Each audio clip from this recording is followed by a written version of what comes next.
other objectives. The first thing that we are going to deal with under the other objectives is something called a general investment fund. I touched upon it very briefly. What is a general investment fund? It is a fund to take care of non-normal, non-emergency and non-retirement expenses. I need 25 to 30,000 rupees per month to live, let's say. I'm having a salary of some 50 or 55,000. My salary is my normal income. From this normal income, I take care of normal expenses. So I don't need a general investment fund to take care of my normal expenses. So general investment fund is for non-normal. Next, non-emergency. Emergency fund and things like health insurance or property insurance are to take care of emergencies. Third, general investment fund does not take care of retirement expenses. The retirement fund takes care of it. So this is a fund that you are going to establish apart from your emergency fund, apart from your retirement fund, for certain what we call irregular lump sum expenses. These expenses, we do not know when they will crop up, but we know that we are likely to incur them as we move through life. Children's education would be probably at the top of the list. Formerly, we would be advising people, keep some money when the child is 18, 20, 22, higher education abroad and all that if it is required. Today, you need huge amounts even at the kindergarten level. There are those choices, there is the sophistication that has crept in. Education has become a total business, absolutely a total business. So right from the beginning, things are branded. And it is sad in one way. It is sad right down to the recent confusion we have been having over question papers, etc. But the point is that this requires a lot of money. So a child is a major expense. Vehicles may have to be purchased from time to time. When you provide for general investment funds, it is actually very satisfying for people like us who are in the advisory business. Our young clients, mid-20s, 30s, even early 30s, from time to time they will take a vehicle loan and repay it in 3 years or 5 years. By the time they have crossed 35, 36, about 8, 10 years into financial planning, they don't take vehicle loans anymore. Already the general investment fund is built up. One of the purposes of the general investment fund is to buy a vehicle. So what they do is they will only come to our office and say, I'm buying a car of about 7 lakh rupees.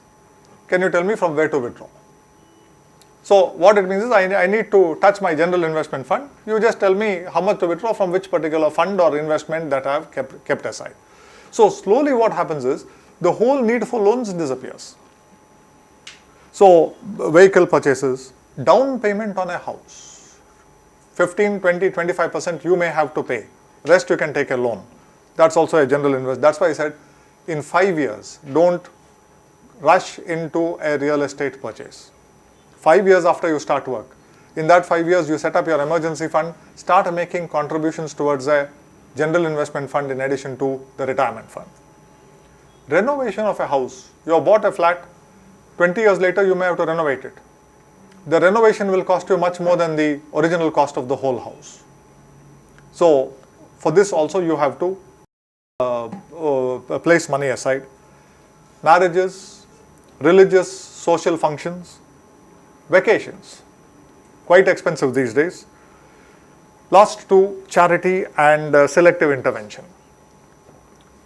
Both these are charity itself, but when we use the word charity, what we mean is there is some established charity, children's relief or some other thing. So you are writing a check to that charity. Selective intervention means in your own circle, you identify somebody, some neighbor, some relation who is in financial trouble. Some child has to be educated. Many people say, okay, don't worry about this child's education, our responsibility. That is where you are selectively intervening. I have seen parents with about 4 or 5 children. All of them doing well except one. One might have lost a spouse, might be having some difficulty. the parents will now start supporting that one person on a monthly basis sometimes for a particular period till that child gets back on his or her own feet.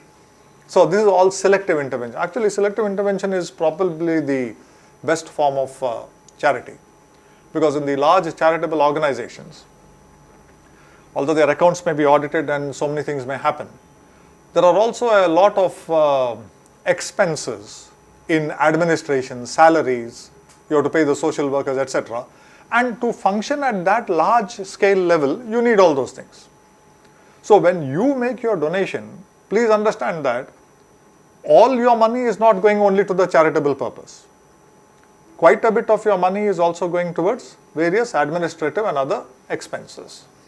But when you identify, okay, this relation of mine, child of that relation needs educational help, I'm going to furnish it. Now the entire money you go there is gone for education. You are paying the fees, you are doing something, buying the books, whatever it is, 100%. Very, very good form of charity. In fact, if everybody identified one or two cases like that and did it, there would be no need for NGOs and charitable institutions at all. So for all these things, a general investment fund is very good, very advisable. General investment fund takes care of non-normal, non-emergency and non-retirement financial needs. Now, how do you constitute it? When in doubt, set up a general investment fund that will have about 50% in very safe debt investments, 50% in equity. That's a good mix. So it's much safer than a pure equity fund. At the same time, the mix of debt and equity is a good asset allocation. And once you start investment into a general investment fund, minimum 3, but I would recommend, try not to make your first withdrawal for about 5 years. That way you allow some money to accumulate there. Many times, young people will come to us for financial planning at the age of say 26. They are earning reasonably well. And then they say, but in 2 or 3 years I may get married, I would like to meet the expenses of my marriage myself and not trouble my parents. Should I set up a general investment fund? We say no. What we do is we set up a much larger emergency fund. Because general investment fund, better to give an incubation period of about 5 years. But I like the thinking there because the person has identified, I may need money for marriage expenses. I want to set aside something now. Okay, set aside something in the same emergency fund where you know you can pull it out. Even if you have to do it in about 2 years or 1.5 years and the stock market is down, emergency fund will not be affected by that because the money is only in bonds and other things.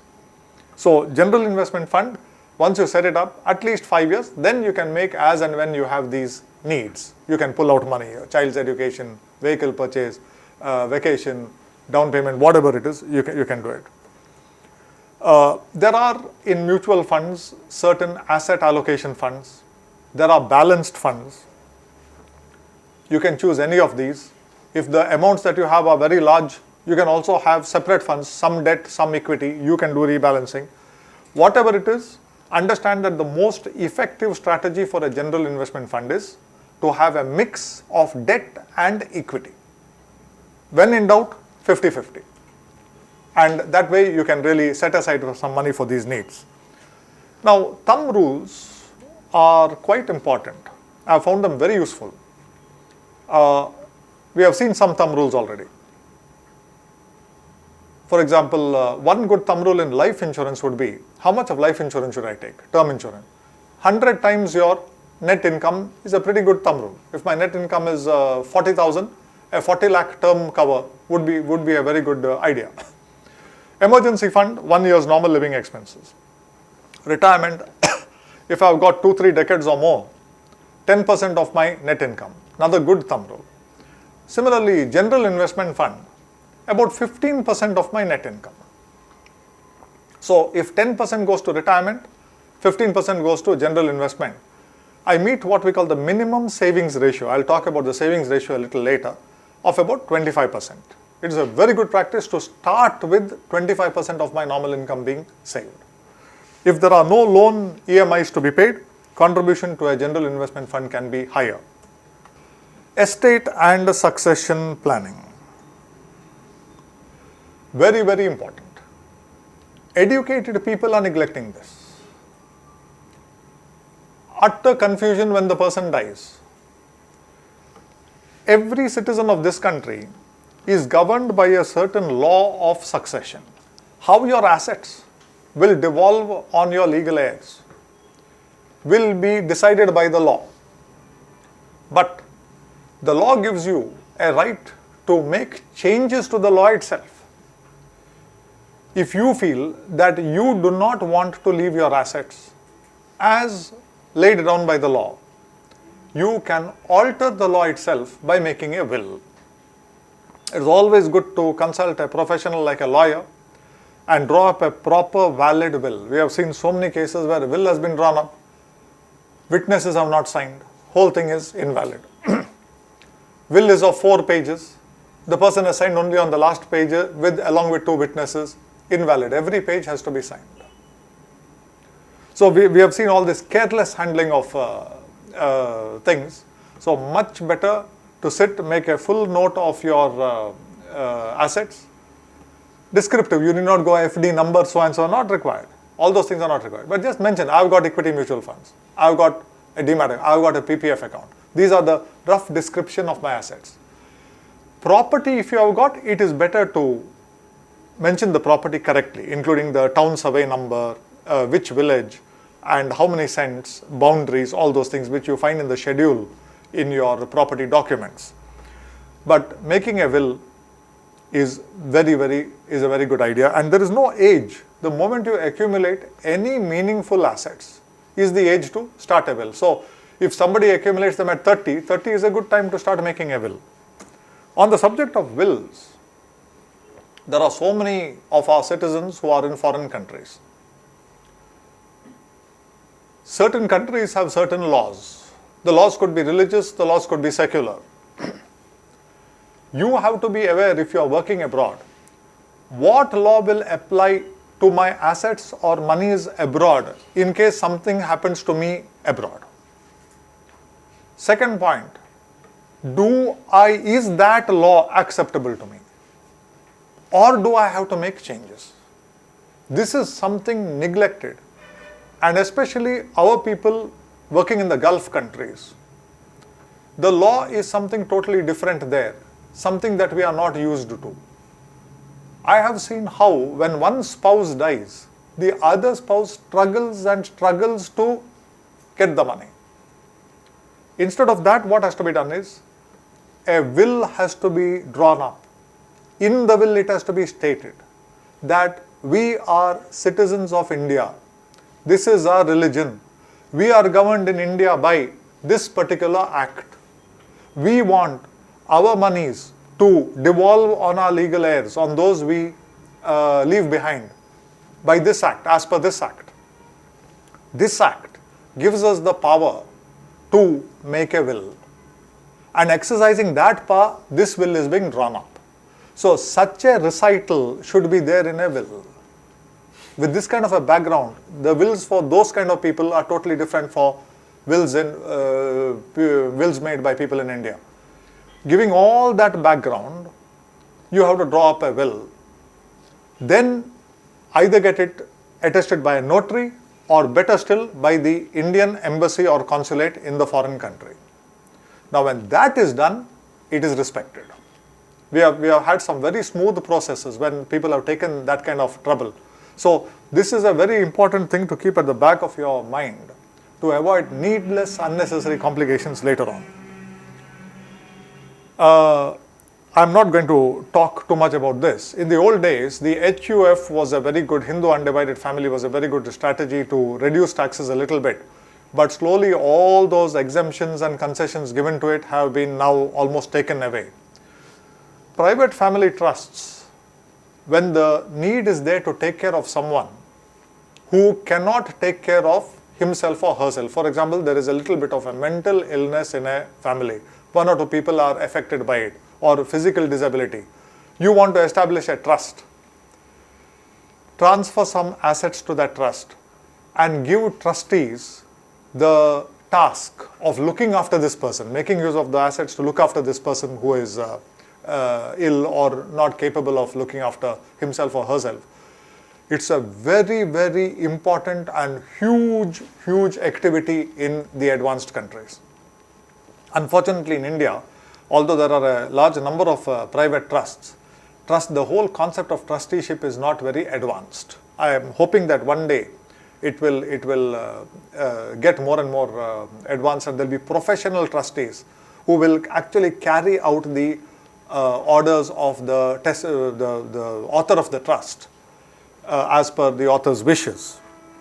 Housekeeping. There's a lot we can do, and I club this thing under a general thing called housekeeping. First thing we can do is file our tax returns correctly and on time. Establish a very good track record with the income tax department. Once you file your returns correctly on time, you don't have to be afraid of anybody. Anybody tries to monkey around, pass a wrong order, you can always go on appeal. And if your things are in good order, take it from personal experience, you will win the appeal. That is one very good thing we have in this district, and the department knows it. People from this district do not generally take things lying down. If a wrong order is passed, okay, pass your order, you are not the final authority, we will go on appeal. And they go on appeal and they win it. We ourselves have done it very successfully in the past.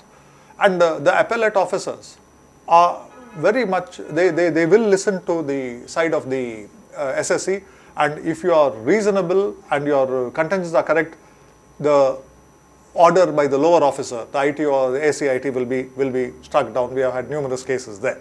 So we have to build up a track record. Pay our taxes correctly, file returns correctly, and file them on time. This is the first thing in housekeeping.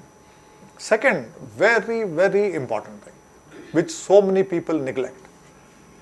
In every bank account, in every investment, in every insurance policy, in every one of our financial affairs, there should be either a joint holder or a nominee. You can change the nominees from time to time depending on various circumstances. Never leave it unattended. The banks and others are really benefiting from thousands or tens of thousands, perhaps crores of rupees of unclaimed bank deposits and other things. Why? It was in a single name. That person is no more. Sometimes the legalists do not even know that the person had an account somewhere. At other times, there's a relatively small amount. The bank will give you 20, 30 various forms, indemnity bond, this thing, that thing, and go to the court to do this, get a legal heirship certificate from the Tahsildar. Suddenly you decide, hell with it, 5 or 7,000 rupees is there, let it go. You get fed up. Third, supposing you want to claim, it's a torturous process, approaching the court for a succession certificate or giving various indemnities and other things. It is not an easy process. But if there is a nominee or if there is a joint holder, it is very easy. And the banks sometimes try to make it difficult. May not be deliberately, but out of ignorance. So it is shocking the level of ignorance among bankers about transfer of assets. Just go to Google and make a search for RBI circular on service to customers. You will get a 2005 or 2006 document published by the RBI, which gives you how banks have to deal with customers. In that circular, it is very clear, if there is a nomination or a joint holder, no further proof is required other than the death certificate and the identity of the nominee. If it is a joint holder, even that is not required, because now you have to do your KYC. So let us say there are husband and wife, H and W. H and W are the joint holders of a bank account. There's a lot of money there. Let's say 10 lakhs are there in an SB account. H dies. W has to only produce the death certificate. And since, assuming that H and W did their KYC with the bank, no other proof is required. It has to go instantly. The bank cannot say, no, this is a big amount, I'll try to do something, I'll do this. There was a case when a widow was being harassed in Mangalore. PPF account, bank was trying to, immediately we served a registered notice quoting the RBI circular and said, We serve only one notice. That's my style. I never keep begging. One registered notice. You don't do this within such a time, next will be complaints. And our complaints will start from the chairman of the bank downwards, then the banking ombudsman if necessary. Within 3 days, the money was given. So you should know all these things. But why did that happen? Because the widow was the nominee. Supposing the name of the nominee was not mentioned and the nomination was not registered, tremendous harassment would have taken place. So all these things we have to remember. It is very important to educate the spouse and children about finance and investments. A lot of people forget to do it. There are cases where the wife does not know where the insurance policies are. Health insurance has been taken. Suddenly, husband is admitted to hospital and not in a position to communicate. Is there insurance or not? The wife does not know. Where the insurance policy has been kept, the wife does not know. All this comes in the way. There are people who do not communicate to people about their life insurance policies. Where the important documents are kept. Is there a bank locker? Is there no bank locker? So, educating people about our records, finance and investment is always good. In fact, we are on the subject called personal financial planning. In my office, the moment I know that somebody is married, I many times insist that both turn up for the appointment. Because the best financial plans are the ones on which husband and wife work together on. Everybody is aware of what's happening. Those are the best plans. So this is very important. In fact, interesting thing about this point, the US government has realized how important it is to educate children about finance. And young children, we are talking about our 8th standard, 9th standard, 10th standard, not even college.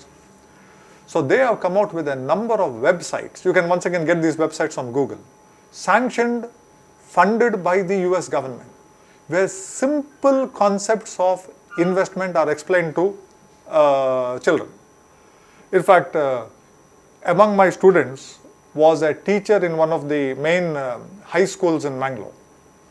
And that lady asked me, next year, can you come to my 10th standard class and give a 45-minute talk on personal investment? Now, I have never addressed children that young, but it's a challenge. I'm very interested in it. So whenever I've got the free time, I'm slowly going to build up some very, very important things, very basic issues of how money can grow.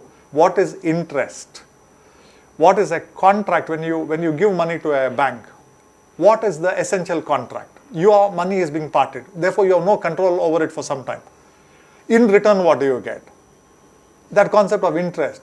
How do you see the NAV of a mutual fund moving up? If there is another mutual fund where the NAV moves down, why does it? What's the trade-off between something where an NAV will never move down, like a liquid fund, and an equity fund where it can move up or down, but in the long run, this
license, passport, and a correct bank account.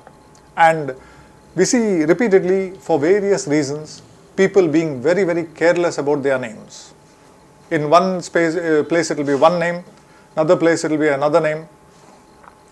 Recently, when a name change undertaking had to be done, it's quite a irritating procedure of advertising, publishing in the central government gazette, affidavits, all those kind of things. A person had about 6 or 7 different variations of the same name, and some of those looked totally different, as if they were 2 different persons. So, same name, if there's a name, middle name and a surname, fine, but everything should be the same, appear the same everywhere in all these things. Then your records are absolutely clear. And somebody turns 18, that person is still about 4 or 5 years away from filing an income tax return. No problem, still get the PAN card. The person is not going to travel outside India for 10 years. Once again, no difficulty, get your passport. And the other things, of course, driving is a very good skill to know. And election card is, of course, also good, although it is still not compulsory for the actual voting. But whatever it is, and a correct and clear bank account is very, very good to have. So these kind of things prepare right when somebody turns 18. And then if investments are being contemplated, the most important and the preliminary procedure is the Know Your Customer procedure, the KYC. That is common for mutual fund and equity investment. Bank is different. SEBI is trying to arrive at a situation where if you do a bank KYC, that is also going to be good for this. These kind of things are all very good moves. Then if you are going for direct equity investment, also you may need a client account and a demat account, either with a broker or a depository participant, only for those who want to go for direct investment. If you just want to invest in mutual funds, this much is enough.